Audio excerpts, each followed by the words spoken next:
I'm most proud of in my time at the zoo was really early on in 1985 when I worked with the zoo director then, and we decided we wanted to start a wildlife conservation fund.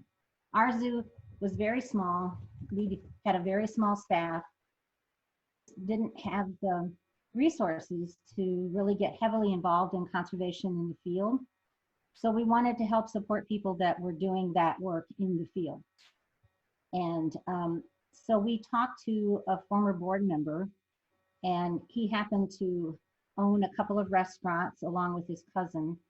And they decided to do a marketing promotion to help raise some money for conservation for us. So they did that, and then themselves, they matched that money, and that created our Wildlife Conservation Fund. So it was very small, and we gave out extremely small grants then. They're still pretty small, but so we started the fund, and so over the course of that time, we started giving away grants right away. And over the course of that, I probably have read several thousand grants along with the rest of the reviewers that do that in our zoo. But also, because I've done development and fundraising all that time, written hundreds of grants as well. So the first thing I just want to reinforce is that when you go for a grant, you're fundraising. And so these people are, for the most part, a lot of them are strangers. They don't know you, you don't know them. And so you really do have to treat it like we do any kind of fundraising. You want to do your research about that organization or that individual or that agency that you're asking to give you money. And so you have to get to know them. So go online. If they have a website, learn about them. Find out, have they ever done this kind of project before? Do they support amphibians? Especially if you're like going to another zoo or an aquarium, you know, go to their website, find out what they have in their collection. If they do give grants, take a look at who they've given to in the past, what kinds of projects they supported, get familiar with them. You know, you can sometimes go online like to GuideStar or Charity Navigator. You can look at their tax documents to find out if they're not listing who they've given grants to at their website. So find out as much as you can about them. And then also, you know, take a look if they have a staff directory. Do you know anybody that works there? For example, when Luis called me about doing this little talk, I asked him if he knew Bill Flanagan. Our whole conservation area at our zoo and our fund and our projects are sort of in review right now. And so we hired for the first time a wildlife conservation manager for the zoo. And that's Bill Flanagan. And Bill's a big reptile amphibian guy. So I asked Luis if he knew him. Luis did know him. He's known him for a long time. And so if you can make a connection like that with a zoo or an aquarium that you're going to, then use it. Contact that person that you know. Tell them that you're applying. Maybe they would even be a great letter of recommendation for you, because it's certainly going to have impact on the people reading your grant if you do have that personal connection. It just makes you more real. It helps them be engaged. So make sure that you do that. And if you have it, like I said, if you have that connection, use it. My rule number 2 is follow the instructions. Read the instructions carefully, because again, you're asking for a donation essentially. So you're asking people to give you money for that you don't have to pay back. So you really need to treat the donors with respect. So you need to do the best possible job you can do. So if they've laid down rules, there's a reason for that.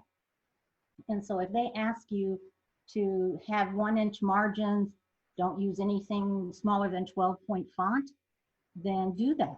If they say write a 3-page narrative, don't write a 3.5-page narrative, write a 3-page narrative. And you know, the other thing too is it's like submitting by the deadline. If you miss the deadline, that's a serious problem. But a lot of times you know, not a lot, but sometimes we hear, well, our internet was really sketchy. I'm out here in the field. I couldn't get on the internet. If that's the case, don't wait until the last minute. I mean, make sure that you start trying to submit your grant as early as you can possibly do that, because it's very difficult to accept a grant after the deadline. I mean, we really have to know you well and trust you to do that. So, you know, make sure that you think ahead. Don't wait till the last minute. Get it in, be respectful, follow the rules. You know, even little things like if the budget says, make sure this is in American currency, make sure it's in American currency. It's very simple, follow the rules, but you'd be surprised at how many people don't pay any attention to what any granting organization asks them to do. But you can't make it hard for the people who are going to read your grants.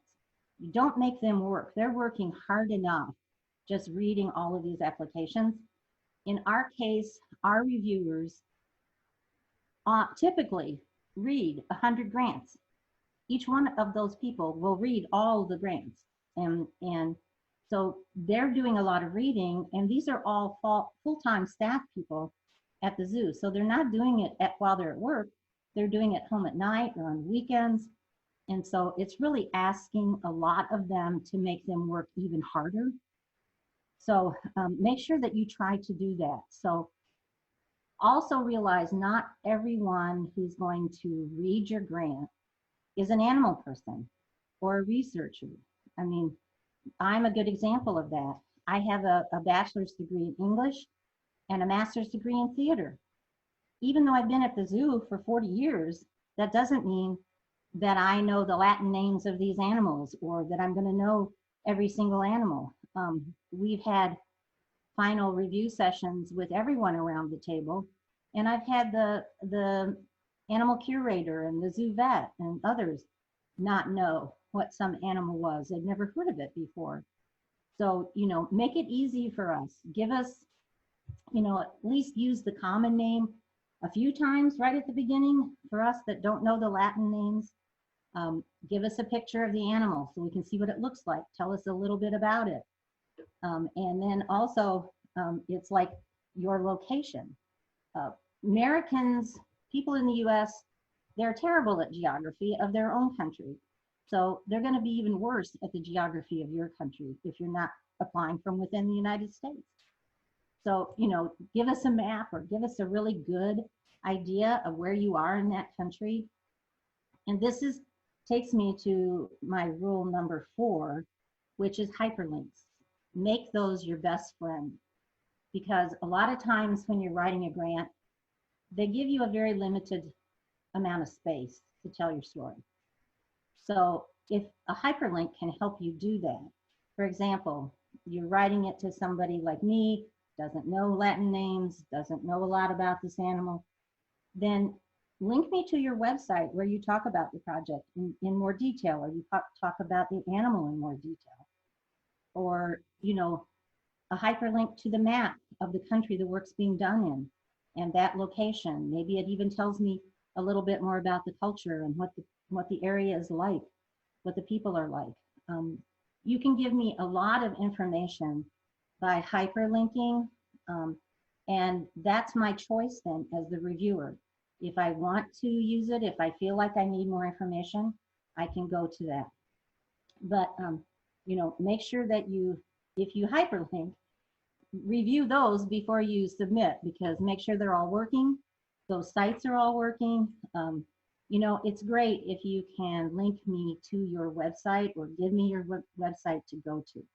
But I would warn you, make sure that website is going to add value to your case for support of your project, because sometimes people include a website just because they think they're supposed to have one, but they haven't really built a website. They haven't really put good information that's going to move your ask forward.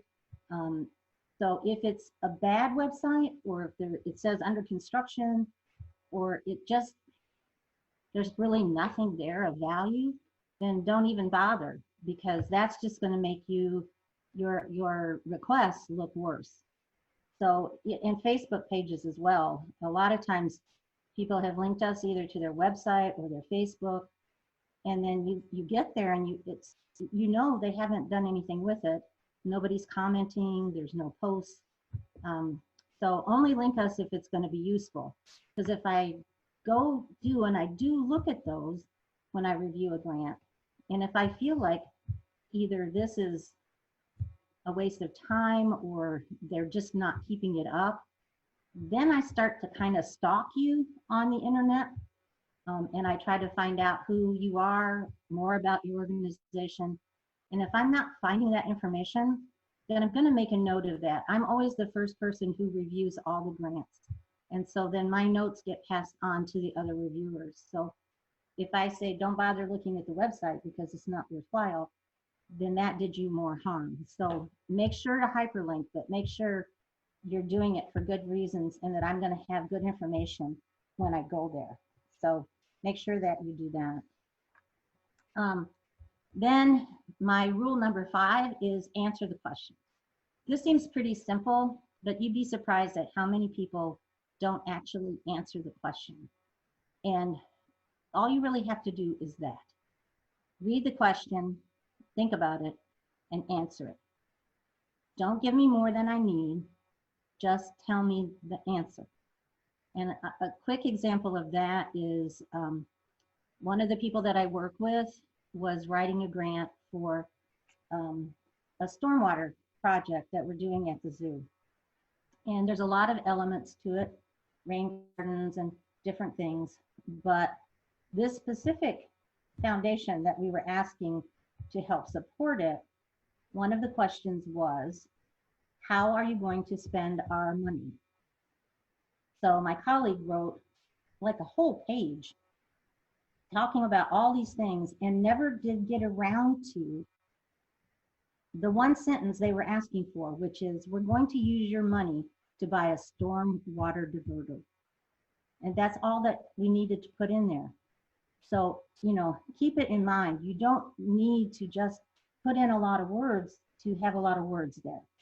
Answer the questions and answer them succinctly. Because again, always think about the people that are going to be reviewing your grant. These people get tired. They don't want to read your dissertation or big parts of your dissertation. If you really, really want them to read your dissertation, make a link to it.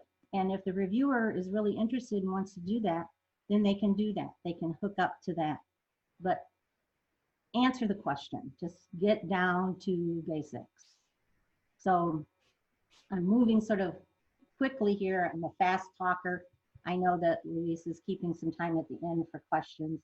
And so please hold, I hope you have some, but anyway, and I'm going to be redundant all throughout here. Number 6 in my tips today are to tell a good story. Above all, you really have to use your application as best you can to tell us what you need. Why should I care about this project? How is it any different from anything else I'm reading today or tomorrow that also wants a contribution? And how are you going to help save this species, save the world, help your community? I mean, what is the ultimate object of all of this? You have to have that good story. Grant writing, the research part is something of a science, finding the best prospects, working to figure out what the right amount to ask for is. But grant writing is really an art. You have to put up with those tedious rules that granting organizations impose, only 40 words for this question, all that kind of thing. But the thing that needs to come out possible, if at all possible, is your passion for your project. Because that's what's going to engage us. If we tell what you're telling us in writing through your application, what passion you have for this, your organization has for this, how determined you are, get us excited about that. Get us excited about the work that you're going to do. Show us the beauty of that species that you're working with its importance, and make us love you, make us want to help you, and make us really be grateful that you didn't bore us with long answers that go rounds and circles, and just tell us your story and tell it the best way that you can possibly tell it. Really engage us in that. Um, Next is, there's a great crime fiction author that lived in Detroit, here in Michigan, where I am, Elmore Leonard, and he had 10 tips for good writing. And one of them was, which I'm stealing from him, is leave out all the parts that the reader's going to skip or tends to skip. So again, that's what I'm saying. If I'm a reviewer and I have read 90 applications and you're the 95th application I'm going to read, then I am hoping and praying that you're going to get to the point in your questions.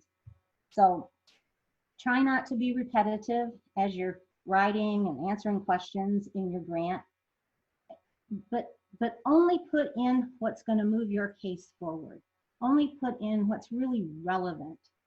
So it's like, if they say you have 100 words to answer this question, but if you can answer that question simply, succinctly, to the point, in a passionate way, in 50 words, don't bother adding 50 that's going to really actually take away for the beauty of those first 50 words that you wrote that truly answer the question. So think about that. Again, it is so important, because if people start, if they're tired, or if there's just so much redundancy in the application, they start to skim, or they start to skip over things. And that is really something you do not want them to do, because they're going to miss the great stuff. They're going to miss those moments where their minds click and they go, wow, this is an idea I haven't heard before. I'm really excited about this. Let's help these folks. So don't give them any excuse to quickly go through it. Try to grab them, try to keep them reading. One of the most important things in grant writing is to edit and to proofread. This is truly important. And I think Luis and lots of people would agree with me on this. You need to proofread. Again, show respect for the donor, show respect for the granting agency. Don't give them, second-rate work. Give them the best that you can possibly do in this application. Again, because you're asking strangers in so many instances to just give you money. So they need trust, and some of that trust gets built in how you fill out your application, how you take it seriously. So try to do that. Get it proofread. Read it yourself. Better yet, get somebody else to read it. Even better than that is to get 2 people to read it. And then even better than that is sit and watch them read it. Because if you see them, squirming and maybe even yawning or something, read their body language. Do they look like they're engaged while they're reading it? Are they enjoying it? And then ask them to help you edit and cut it. I know it's very difficult sometimes if you're writing in a second language to deal with the grammar of situations. So if at all possible, get a native English speaker to read through your application as well, and to help you edit it. I'm sure that many people have friends, if they don't speak English as a first language, that do. So try to make sure one of the people that helps is and help you do that. Telling all the grants that is terrible, and there's hardly a program that exists that doesn't kind of spell check.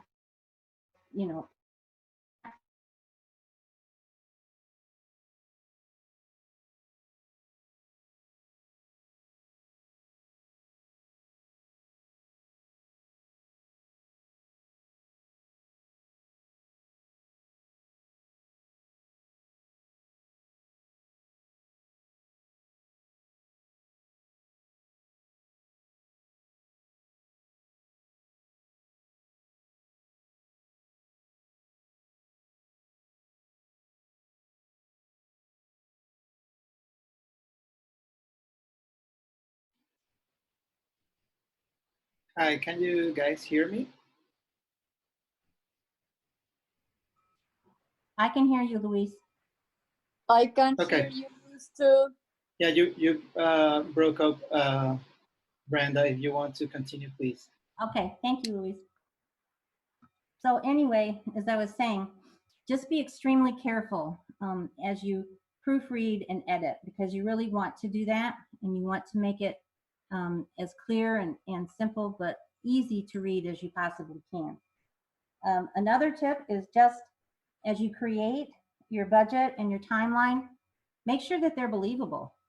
Our reviewers really spend a lot of time on the budgets and the timelines for these projects.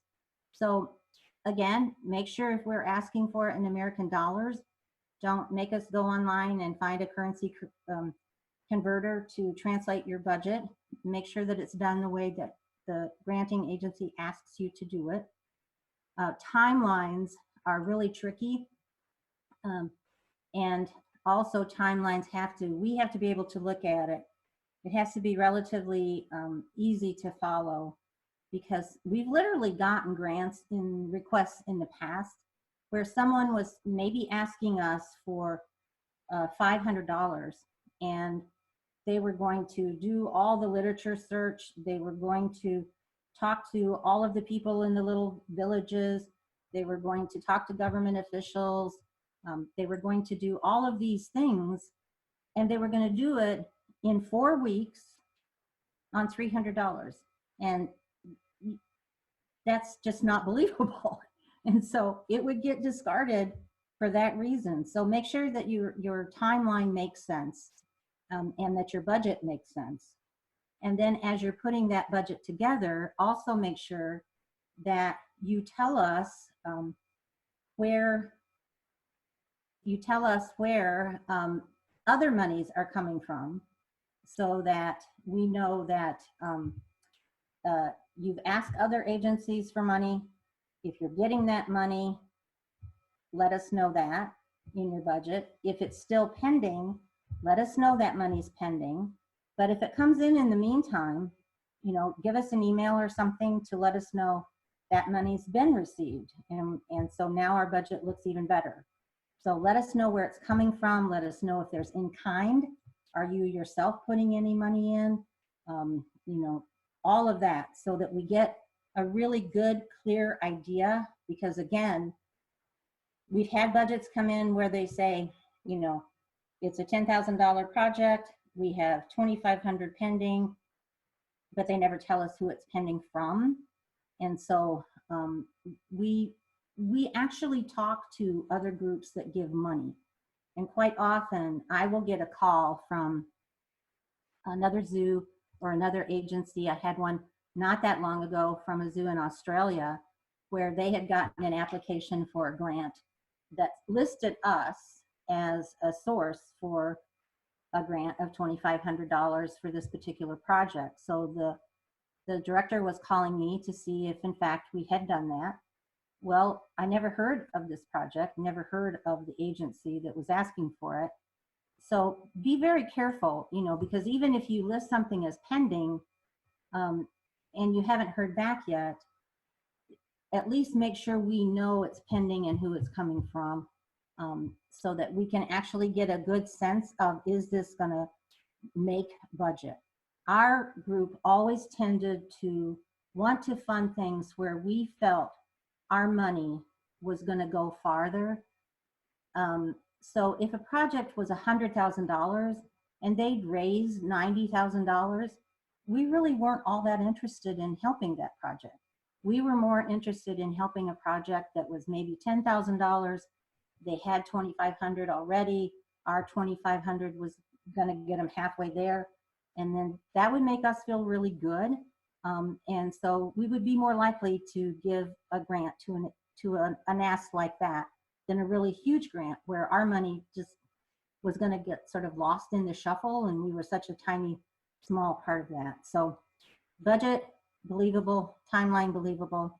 And then finally, once the grant's in, deadline's passed, you find out you either have money or don't have money, continue the story.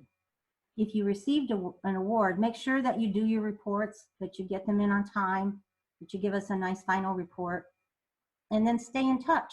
And even if you didn't get funding from us, stay in touch. Because again, asking for a grant is fundraising. And fundraising is all about building a relationship, engaging with the donor, cultivating that relationship, because it's so much of it becomes more and more personal. And so we want you to have a good project. And even if we couldn't fund it, we'd love to know how it went. And, you know, send us an update once in a while, not every day, not every week, but every few months. Let us know how things are going, how you're doing, so that we can continue to sort of stay in touch, get to know you. Patty Medici in Brazil, she did that. She was one of the really early people that we gave grants to. And Patty kept in touch. She updated us. We got to know her. I actually ran into her a couple of times at conferences. And so that was great. We got to know her. We knew her. We trusted her. We supported her. So that's it. Start to build a relationship, even if you didn't get a grant. And then share your success.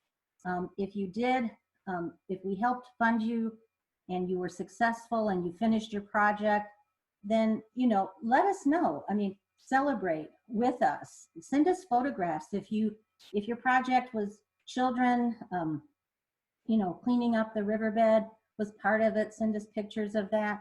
If you got an award, if you got published, any of those kinds of things, we want to celebrate that with you. We want to celebrate with the people who give money to the fund to help us help you. And they love it when they can see that the money that they're giving really is helping conservation. It's helping conservation all around the world. And so they take great pride in that. So never hesitate to share your stories and your success with us, because that's just, it's too cool. It's too much fun. We all love that. And so I, again, talk pretty fast. I've gone through this pretty fast, but I hope there was a few little tidbits out of that that might help you in the future.